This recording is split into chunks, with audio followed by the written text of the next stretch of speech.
Buenos días a todos, bienvenidos una vez más a los seminarios de la Academia de Ciencias Agrícolas. El día de hoy tenemos como ponente invitada a la doctora Omaira Bolaños Martínez. Ella es ingeniero biotecnóloga, egresada de la Universidad Politécnica de Sinaloa. Realizó sus estudios de maestría en la División de Biología Molecular del IPICI y sus estudios de doctorado en el programa de posgrado en Ciencias Bioquímicas de la Facultad de Química de la UNAM. Actualmente, la doctora Omaira está realizando una estancia postdoctoral enfocada en el uso de la biotecnología para la producción de biofarmacéuticos en plantas y microalgas en la Facultad de Ciencias Farmacéuticas de Chulalongkorn University en Bangkok, Tailandia. Entonces, el día de hoy, la doctora Bolaños nos presenta su ponencia titulada Expresión en sistemas vegetales de las proteínas de la cápside del poliovirus Sabin tipo 1 para el desarrollo de una vacuna oral recombinante contra la poliomielitis. Pues sin más, le cedo la palabra a la doctora Mayra para que nos presente su seminario. Adelante. Hola a todos, buenos días.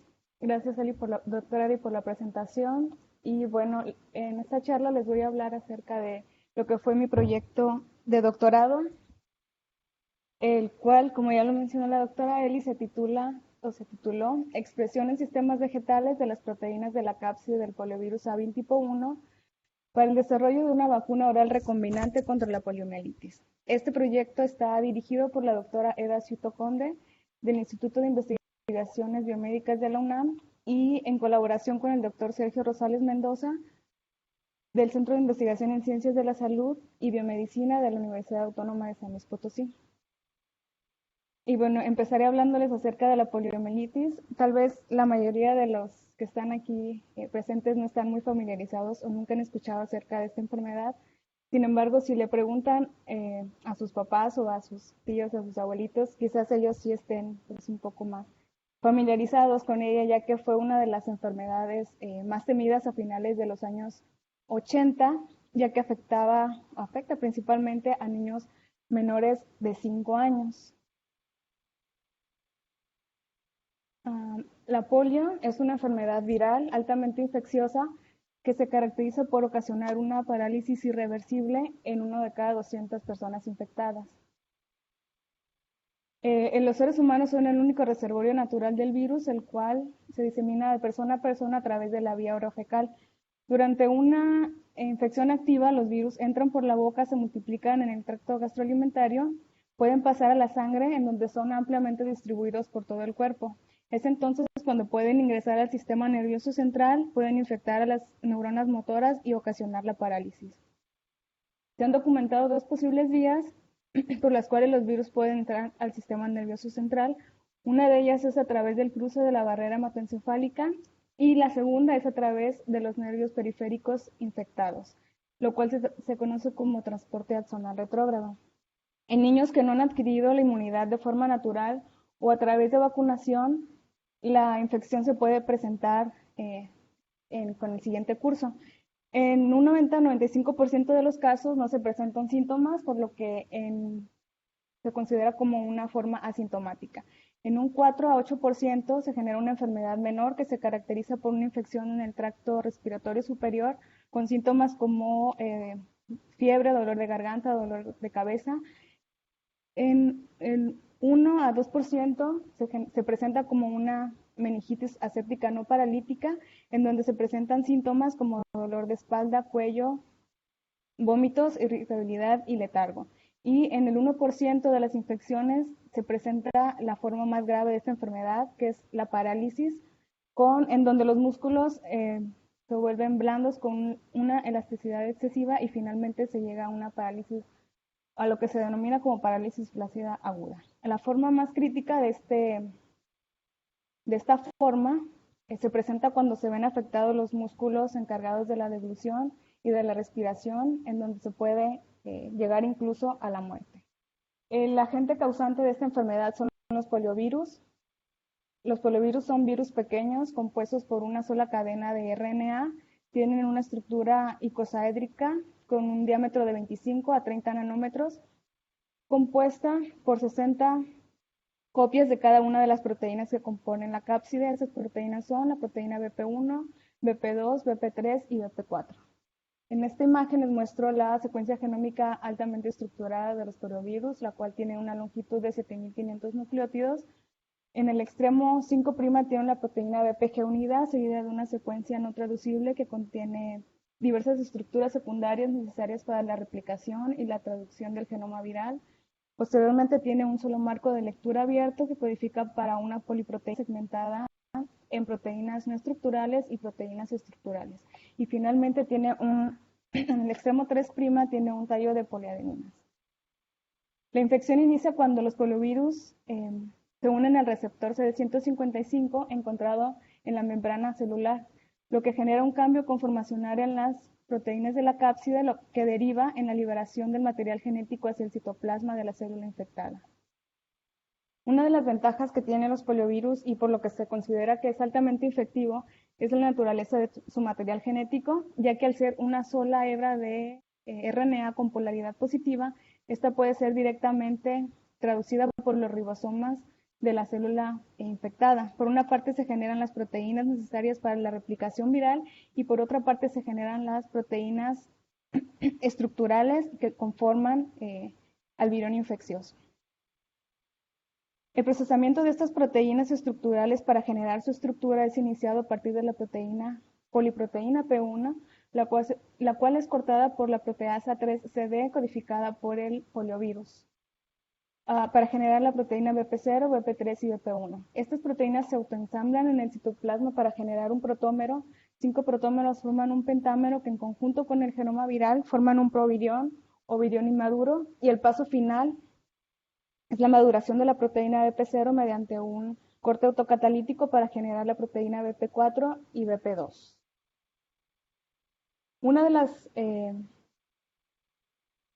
etapas iniciales de la infección, la respuesta inmune innata juega un rol muy importante, en donde el RNA de doble cadena, que funciona como un intermediario en la replicación viral, es detectado por diversos receptores de la inmunidad innata, con lo cual se genera una cascada de señalizaciones que lleva a la activación del factor de transcripción IF3, el cual se trasloca al núcleo e induce la producción de interferón tipo 1. Entre las funciones de este interferón se encuentran el reclutamiento de células natural killer para iniciar con el control de la infección viral. Además, este interferón también puede ser sensado por diferentes células que aún no han sido infectadas, generándose un estado antiviral. Y con esto se pueden inducir la expresión de diversos genes estimulados por el interferón y producir diversas proteínas con actividad antiviral.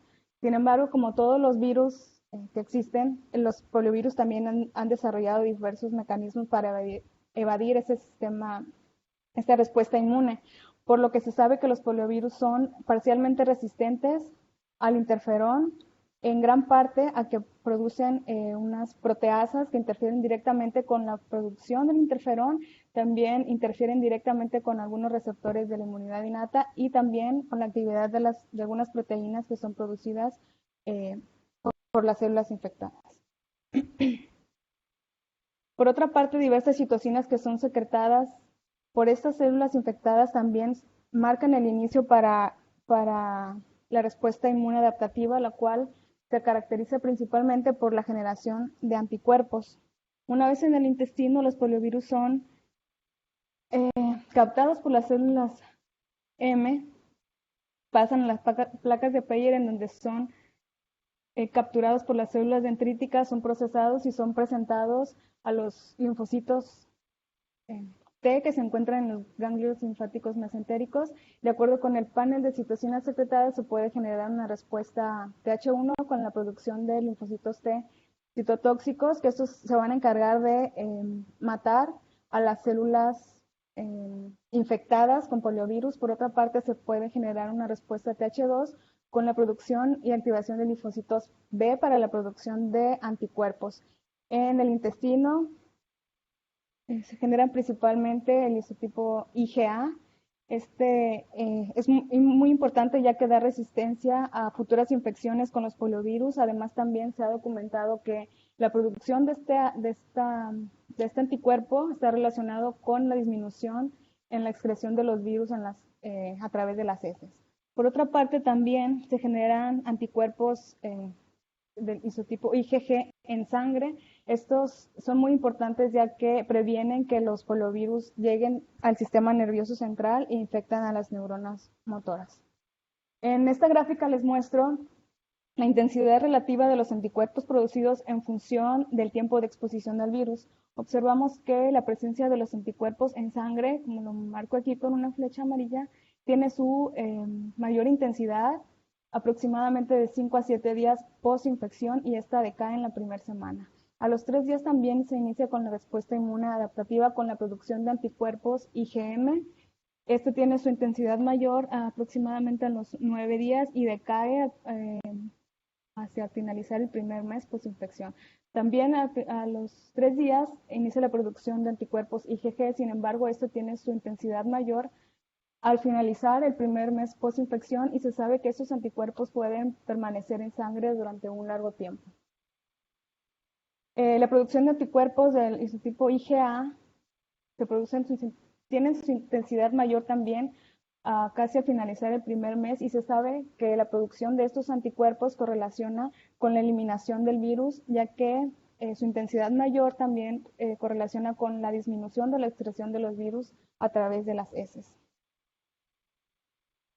La actividad o la forma en la que estos anticuerpos eliminan al virus, a los poliovirus del cuerpo, es mediante su unión a diversos epítopes neutralizantes que involucran directamente a las proteínas de la cápside, como les muestro en esta imagen, en donde se plasma a la proteína BP1, BP2 y BP3, y en puntos blancos, en unos círculos blancos, se muestra la localización de estos epítopes neutralizantes. Observamos que en la formación del pentámero y posterior formación de la estructura completa, estos epítopes neutralizantes se encuentran distribuidos ampliamente por toda la estructura viral. En conjunto, los poliovirus expresan 3 sets únicos en secuencia y en estructura que involucran directamente a las proteínas de la cápside. Por lo tanto, se han clasificado 3 serotipos virales o cepas silvestres. Estos serotipos son el serotipo 1 o cepa mahoney, 2 lansing y serotipo 3 cepa león. También durante los años 60, el doctor Albert Sabin generó diversas cepas a partir de las cepas silvestres, las cuales las generó mediante pases sucesivos en cultivos celulares de riñón de mono. Estas cepas tienen la característica de replicarse en el intestino, pero han perdido la capacidad de replicarse en el sistema nervioso central. En el año de 1999 se registró el último caso de polio ocasionado por el serotipo silvestre tipo 2, por lo cual la Organización Mundial de la Salud declaró esta cepa como erradicada en el año 2015.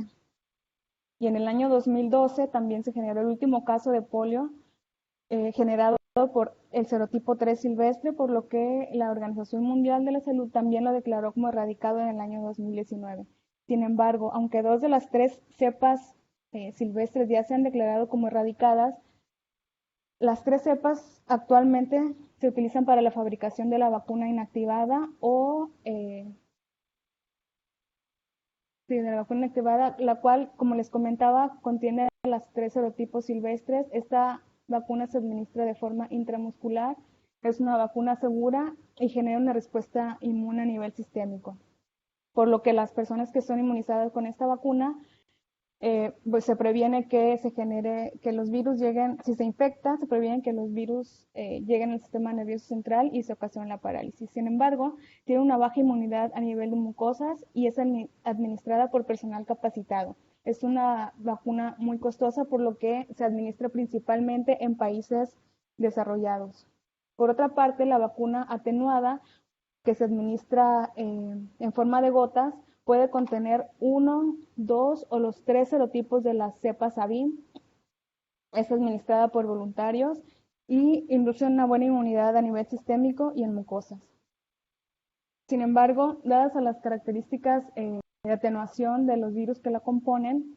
Estos pueden revertir la atenuación en el hospedero y pueden generar poliomielitis paralítica asociada a la vacuna. Se tienen registrados aproximadamente de 3 a 4 casos por millón de dosis administrada. También se sabe que estas cepas pueden mutar y se pueden generar nuevas cepas de poliovirus, las cuales se denominan como poliovirus circulantes derivados de la vacuna. Y estas también pues, pueden generar casos de poliovirus, de poliomielitis, pero de origen vacunal. Ambas vacunas necesitan una estricta cadena de frío para su producción y un cultivo de gran escala de los poliovirus infectivos. Sin embargo, ambas vacunas han contribuido enormemente al descenso de casos en todo el mundo. A finales de los años 80, cuando se creó la Iniciativa Global para la Erradicación de la Polio, y con la aplicación de extensas campañas de inmunización de estas dos vacunas, se ha logrado disminuir los casos en un 99%, presentándose en el año 2020 140 casos y en el año 2021 6 casos. Y en este año, con una fecha de corte al 15 de marzo, presentado solamente un caso de polio.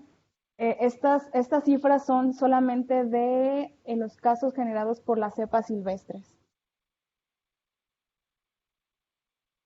Y estos casos se han generado solamente en países en donde la enfermedad aún es endémica, que son dos países, son Afganistán y Pakistán. Sin embargo, existe otra lista de países que se les denomina como países brote. Estos países tienen la peculiaridad de que ya han eliminado la circulación de la cepa silvestre. Sin embargo, se ha documentado una alta tasa de importación de casos tanto de origen vacunal como de origen silvestre. Fue por eso que en el año 2014 la Organización Mundial de la Salud declaró a la polio como una emergencia de salud pública de importancia internacional, y este estatus aún se mantiene vigente. La recomendación para América, que es una región libre de polio, es que se siga con la vigilancia de la parálisis flácida aguda y también que se siga vacunando a los niños menores de 5 años. Por otra parte, también existe otra lista de países que se les denomina como países en riesgo. Estos países tienen bajos niveles de inmunidad y la vigilancia epidemiológica los coloca como países que están en riesgo de reemergencia de esta enfermedad. Los países principalmente que abarcan estas dos listas son países del continente africano y algunos del sur de Asia. En esta gráfica les muestro los casos de polio generados tanto por los virus silvestres como los de origen vacunal. En una línea azul observamos los generados por las cepas wild type y en una línea roja los generados por las cepas vacunales. Observamos que desde el año 2017 los casos de origen vacunal sobrepasan ya los casos generados por las cepas silvestres, principalmente en el año 2020, en donde los casos fueron casi 10 veces. Los casos generados por las cepas vacunales fueron casi 10 veces más que los casos generados por la cepa silvestre. Se sabe ya también qué serotipos son los que generan estos casos, como les muestro en la siguiente gráfica, en donde se plasman los casos generados solo por las cepas vacunales, pero clasificados por serotipo del año 2000 al 15 de marzo del 2022. Se tenía que hasta el 2014 el 90% aproximadamente de los casos eran generados, como se muestra aquí en unas barras amarillas, eran generados por el serotipo 2. Por lo que en abril del año 2016 se generó el switch o cambio de la vacuna trivalente oral por la vacuna bivalente, la cual ya no contiene el serotipo Sabin2. Actualmente la vacuna que se aplica oral es bivalente, solamente contiene el serotipo 1 y el serotipo 3. Sin embargo, a pesar de este cambio, en los últimos 5 años se han generado casos ocasionados por este serotipo, lo que sugiere que aunque ya no se administre, pues los poliovirus siguen circulando y se siguen replicando en los seres humanos y se siguen generando más casos de polio.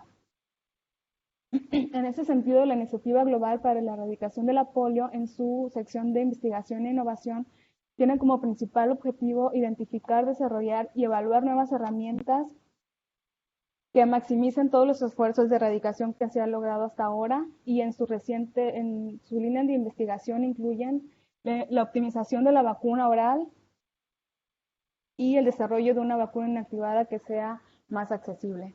Por lo tanto, la vacuna que ahorita sería ideal contra la polio sería una vacuna que evite la generación de cepas vacunales, que no se utilicen poliovirus infectivos para su fabricación, que sea eficiente, es decir, que induzca una inmunidad en mucosas a nivel sistémico y que sea de bajo costo de producción para que sea aplicable principalmente a países en desarrollo.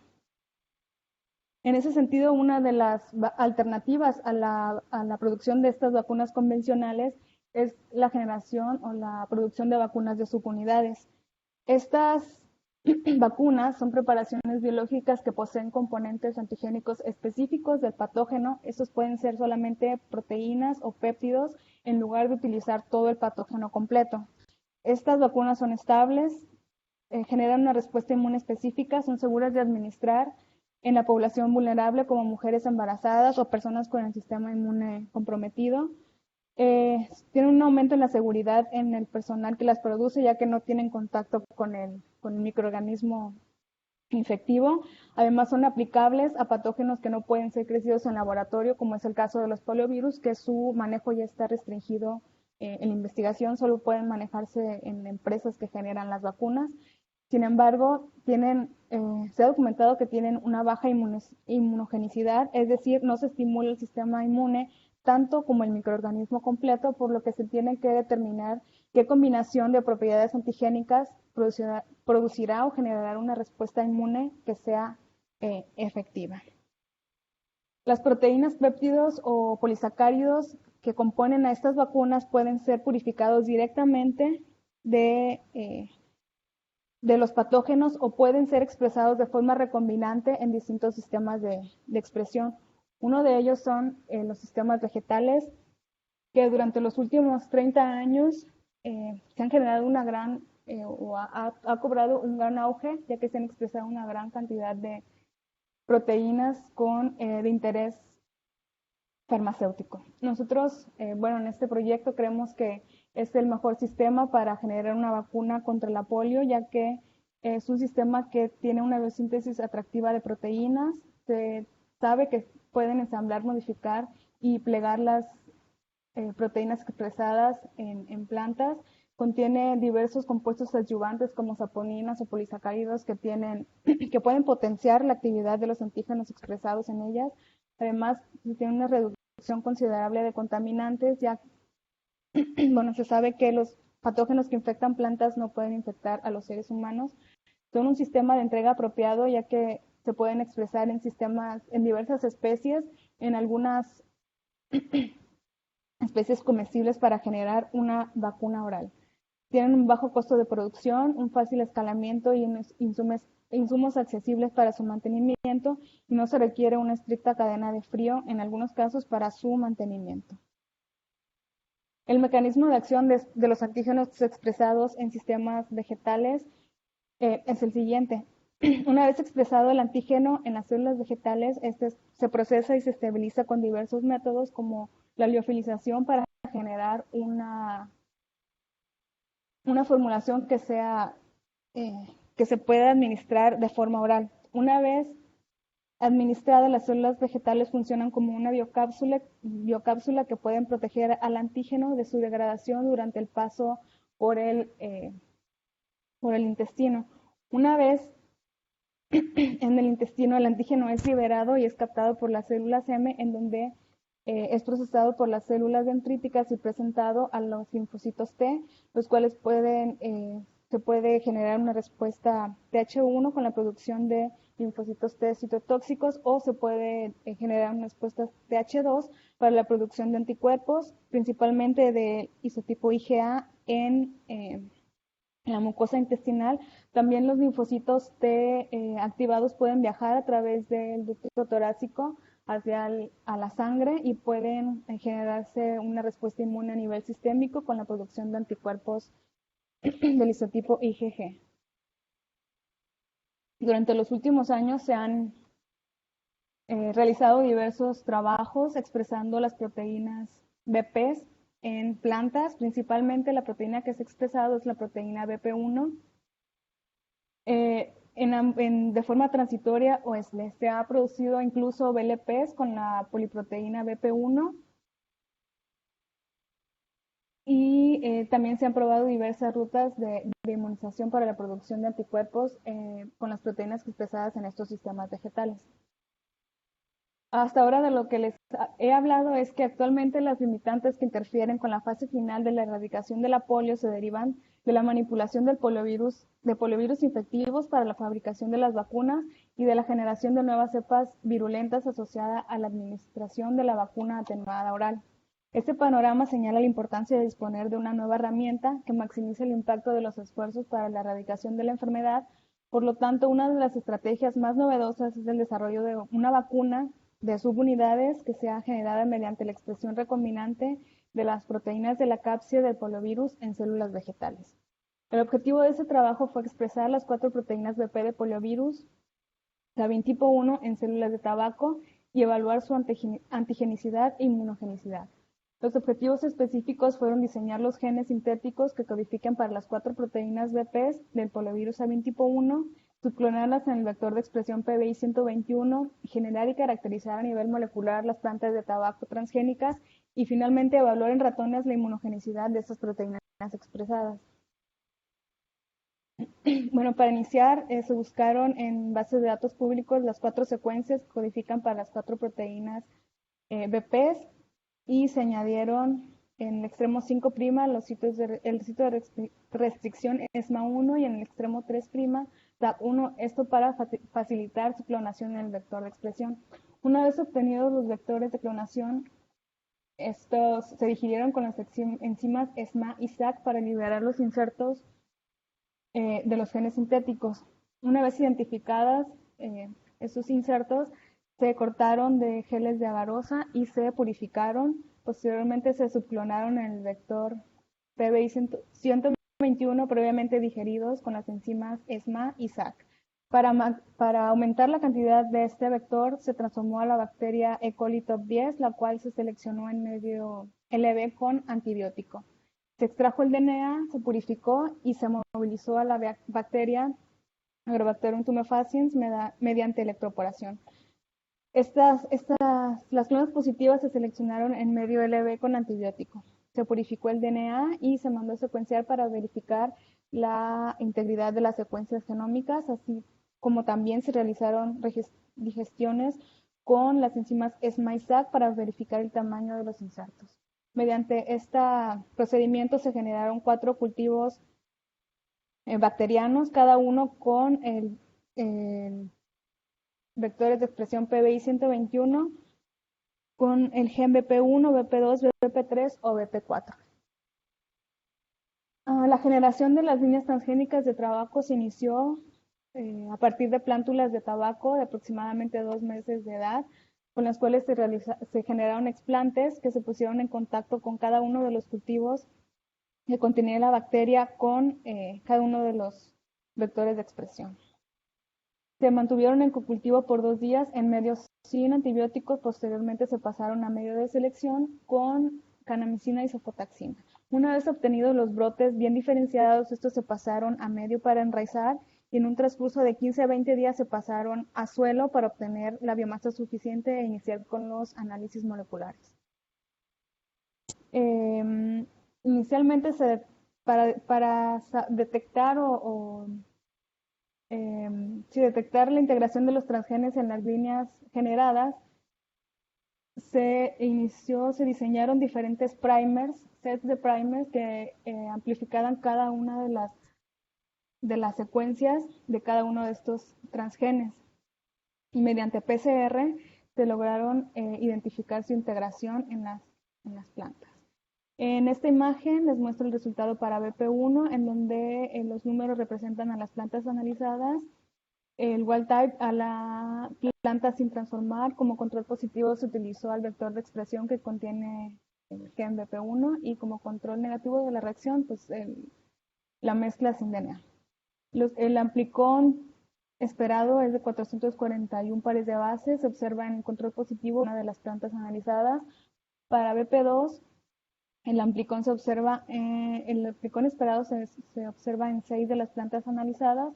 para BP3 en 4 y para BP4 en 4 de las plantas analizadas. Mediante este análisis logramos identificar que una de las plantas contenía el gen BP1, 6 plantas el gen BP2, 7 plantas el gen BP3 y 4 BP4. Ahora, una vez identificado que ya se contaba integrado el transgen, el siguiente paso es identificar si se está expresando la proteína. Para esto utilizamos diversos análisis utilizando anticuerpos. Sin embargo, actualmente no se encuentran disponibles de forma comercial, para lo cual iniciamos con la producción de sueros hiperinmunes específicos para cada uno de las proteínas BP. Para esto se mandaron sintetizar diversos péptidos que ya han sido previamente reportados que se producen anticuerpos. Utilizamos grupos de ratones con los cuales se inmuniza el péptido sintético con adyuvantes. Después de 5 inmunizaciones, se sangraron y se determinaron los niveles de anticuerpos específicos para cada una de las proteínas. Una vez obtenidos los anticuerpos, iniciamos con el análisis para determinar la presencia de las proteínas en las plantas. Los análisis que realizamos fueron dot blot y western blot. La técnica de dot blot pues, es una técnica relativamente sencilla en donde se coloca en una membrana de nitrocelulosa el extracto de las líneas transgénicas de la planta wild type y un control positivo. Esta membrana se pone en contacto con un anticuerpo primario, que son los anticuerpos que les mencioné anteriormente, que son específicos para cada una de las proteínas.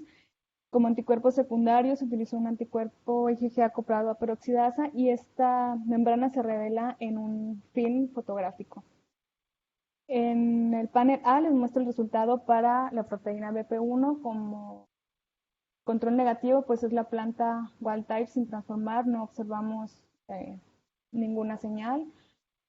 Como control positivo, en este caso utilizamos a la proteína BP1 recombinante expresada en E. coli, que es la única que se encuentra actualmente disponible de forma comercial. Observamos una señal positiva. Y P2 es la línea transgénica analizada, también observamos una señal positiva.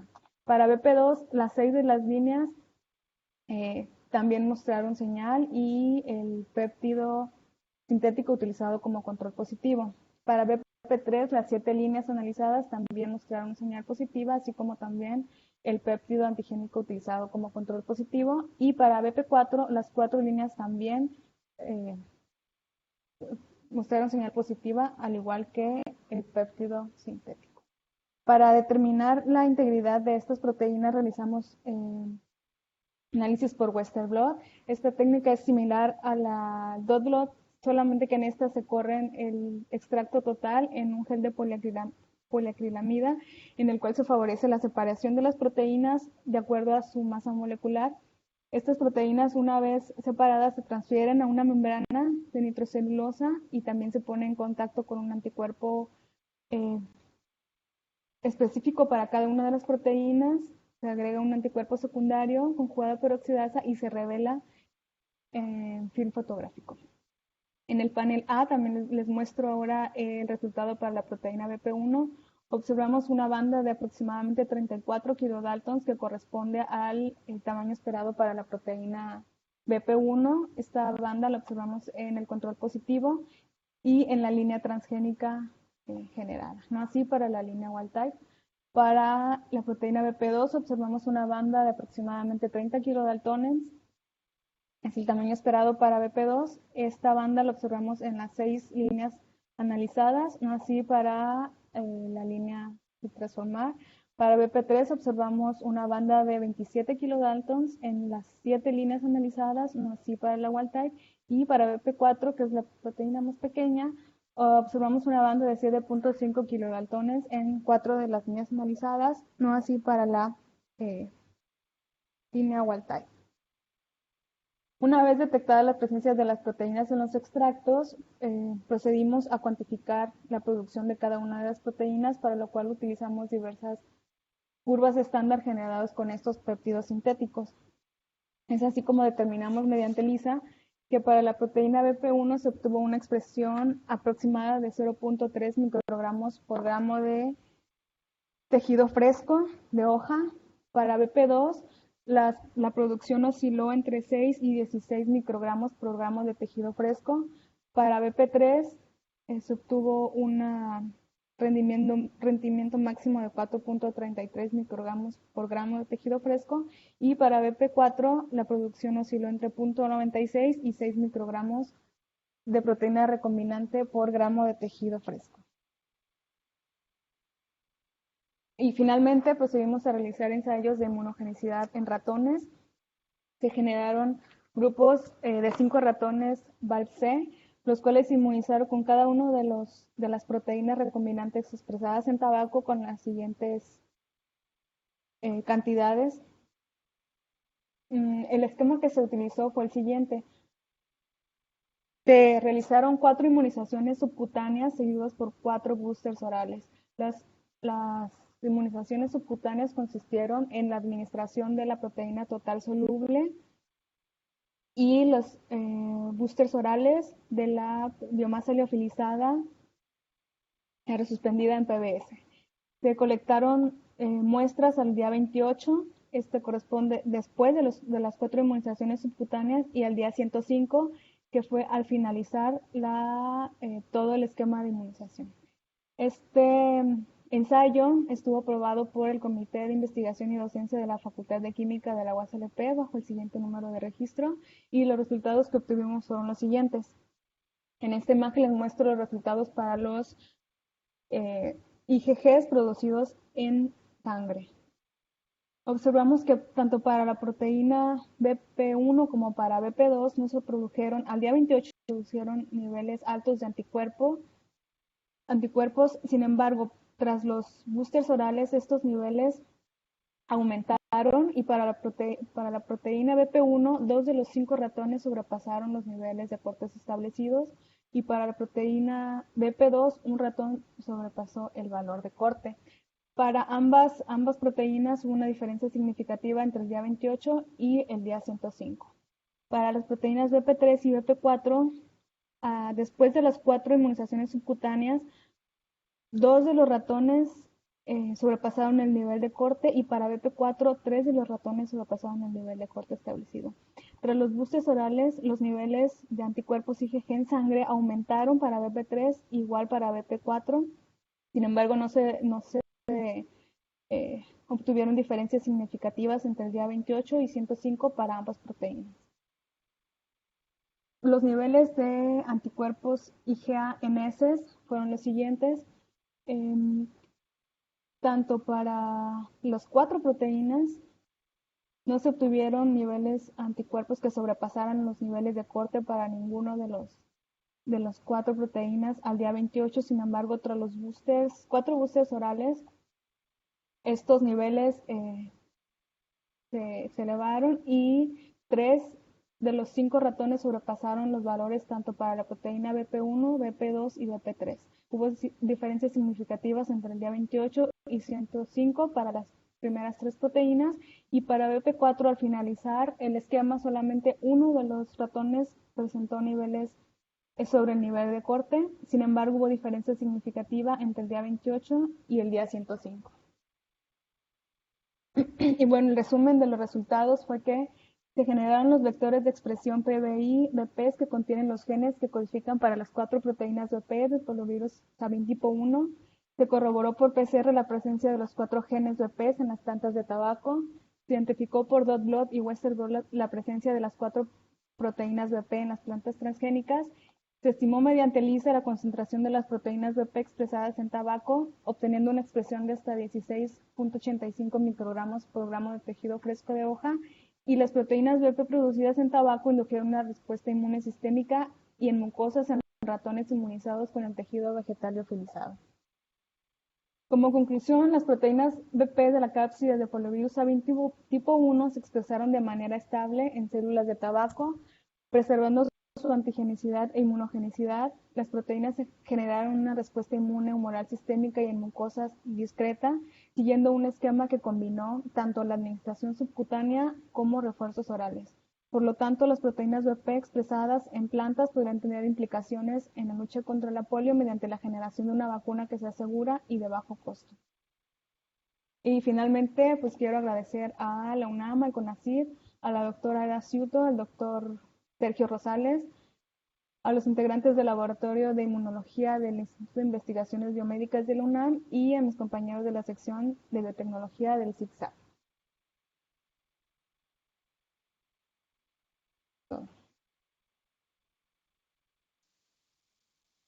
Gracias, Omaira.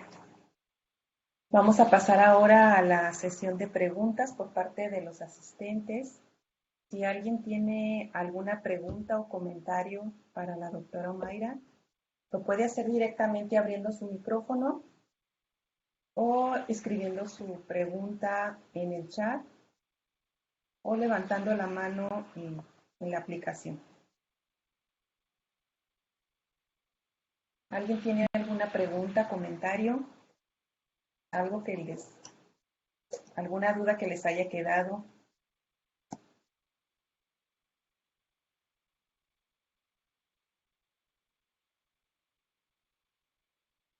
Bueno, yo quería preguntarte, Omaira, si sabes, si ya hay reportes en México de los casos por cepas de origen vacunal. ¿Hay algún reporte? No, se han hecho diversos estudios, se hacen constantemente vigilancias, se toman muestras de aguas o de ambiente y sí hay diversos, creo que el INER es el que, alguna institución hace esos análisis, sin embargo, no se han detectado casos de polio generados por estas cepas en México. Entonces, hay una, como, no sé cómo decir, vigilancia de las cepas, pero no hay reportes de casos. Ok.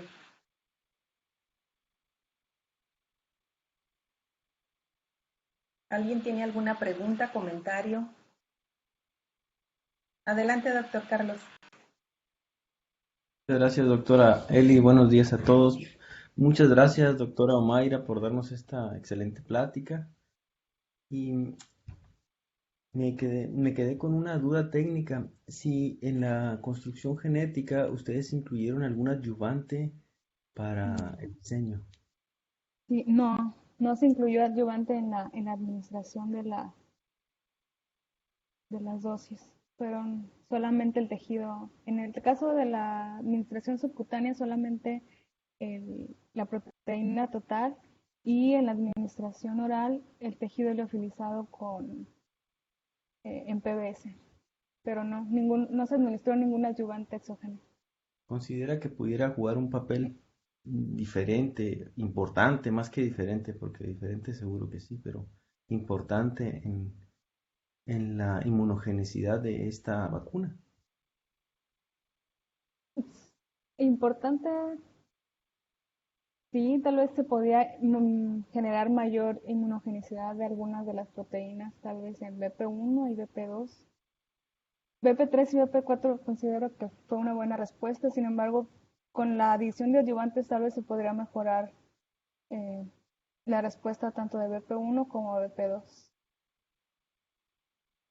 Yo coincido con usted, me parece que los resultados son alentadores, que quizá la inclusión de un ayudante en el esquema de inmunización podría potenciar la producción de anticuerpos específicos y mejorar sustancialmente la inmunogenicidad de la vacuna.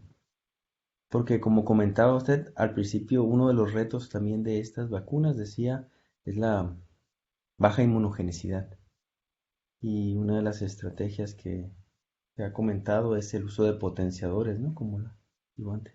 Entonces, pues esa parte me llamó la atención porque sin ayudante hay una respuesta inmune que se alcanza a detectar en los animales vacunados y que sugiere que pudiera mejorarse si se usa un potenciador, ¿verdad? Sí, sí, Es además el- es una respuesta pues muy heterogénea, o sea, depende de la proteína con la que se inmunizó, es la respuesta específica que se obtuvo para cada uno. Entonces, también considero que es una buena respuesta un buen resultado este tipo de respuestas. Sin embargo, sí se podría jugar, ¿no? Con diferentes adyuvantes, incluso diferentes concentraciones de antígeno también. Hay un asunto interesante que quizás es para debatir, pero que vale la pena comentarlo o que nos diera su visión ampliada. Aquí tenemos estudiantes que trabajan con el desarrollo de vacunas y con la mira a producirla en plantas o microalgas. En estos 4 antígenos que se produjeron las vacunas, encontramos diferentes niveles de producción y que nos pudiera dar una explicación a todo el auditorio sobre, bueno, por qué causas tenemos esta diferencia en cuanto a los niveles de producción de los antígenos en las diferentes líneas de plantas transgénicas. Bueno, aquí nosotros lo relacionamos a las diferencias en las dosis administradas. Aquí, por ejemplo, varió desde 0.03 a 1.4. También depende del, del antígeno.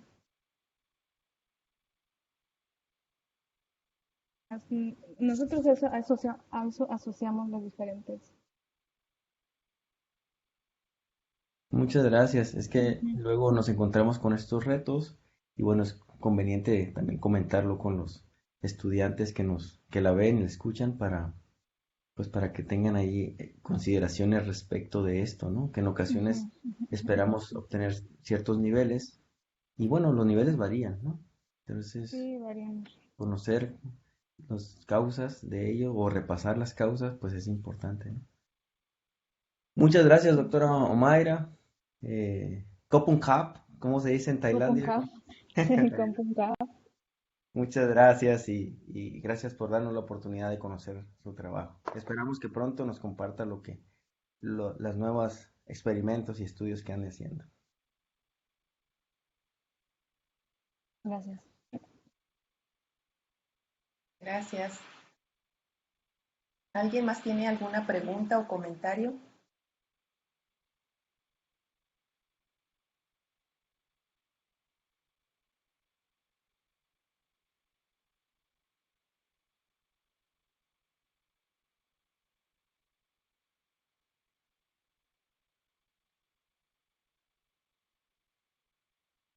Me gustaría retomar la palabra, doctora Eli.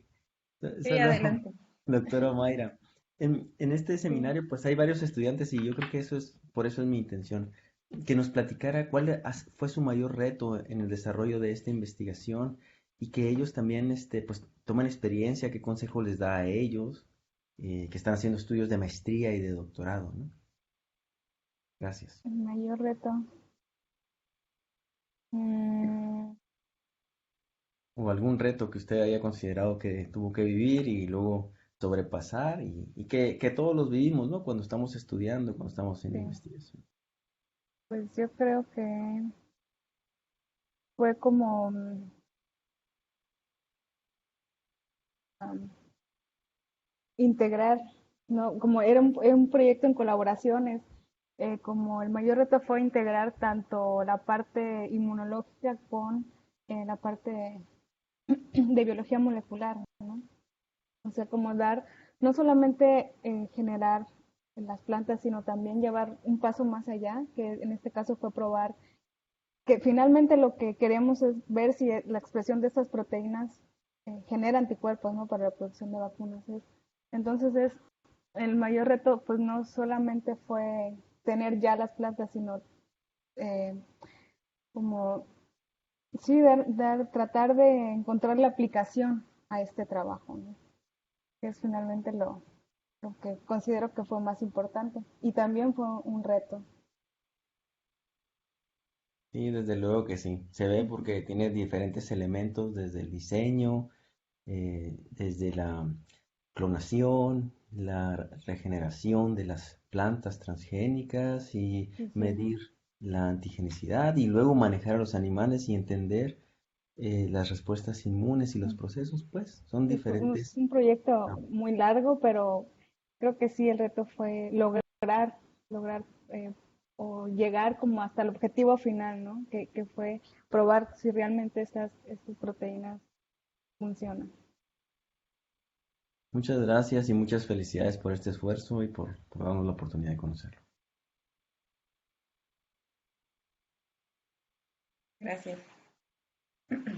No sé, Omaira, si por ejemplo dentro de las perspectivas de este trabajo plantearon la posibilidad de expresar estas proteínas en una planta que fuera comestible, Mm, diferente del tabaco. Sí, de hecho, acabamos de publicar un trabajo en el cual se expresaron ya la proteína BP1 y BP2 en células de zanahoria.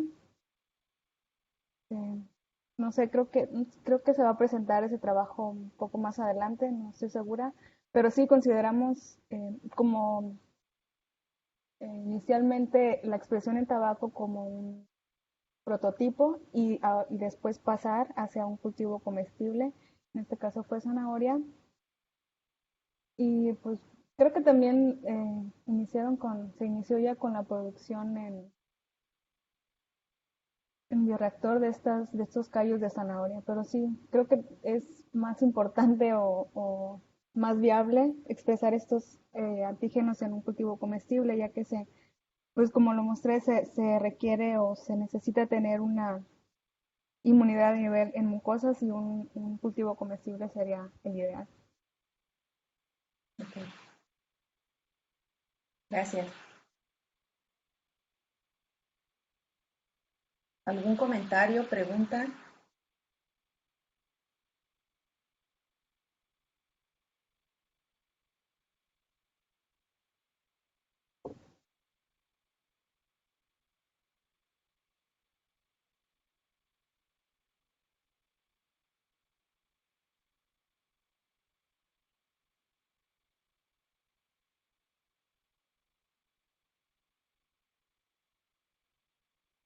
Bueno, pues creo que no hay más comentarios Todo por parte de clarísimo. los asistentes. Y pues agradecerte, Omaira, tu disponibilidad para ofrecernos este seminario. Sabemos que ya estás de madrugada ya por Tailandia, entonces pues Ya, casi muchas medianoche. gracias. Claro, estamos a Sí, 14 horas de diferencia. sí, 14. Pues muchas gracias nuevamente por acceder a darnos este seminario y pues como decía el doctor Carlos, que los alumnos tengan una visión de lo que pueden hacer o hasta dónde pueden llegar con sus proyectos de investigación. Entonces pues muchas gracias nuevamente, gracias a todos también por su asistencia y nos vemos el próximo miércoles en otro seminario más de la Academia de Ciencias Agrícolas. Gracias. Gracias. Gracias, Eli. Bye.